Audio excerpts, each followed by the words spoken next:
আর জামাই ষষ্ঠী, জামাইয়ের পাতে অনেক মিষ্টির পাশাপাশি আমের এই লাড্ডুটা থাকলে কিন্তু মন্দ হয় না। তাহলে চলো দেখে নিই কীভাবে এই আমের লাড্ডু ঘরে আমরা বানাতে পারি।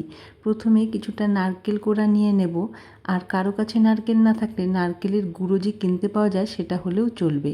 আর কিছুটা একটা আম কেটে সেটার পিউরি বানিয়ে নেব। তারপর একটা ফ্রাইং প্যানে 1 চামচ ঘি গরম করে তাতে 1 কাপ সুজি দিয়ে নেড়ে চেড়ে ভালো করে লাল লাল করে ভেজে নিতে হবে।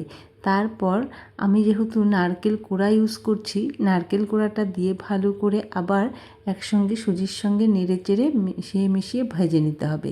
তারপর যখন শুকনো হয়ে যাবে তারপর তাতে দিয়ে দেব আমের পিউরিটা আর 1 কাপ দুধ আর 1 কাপ চিনি দিয়ে এবার ভালো করে নেড়ে চেড়ে সুন্দর করে একটা মণ্ডের মতো করে নিতে হবে।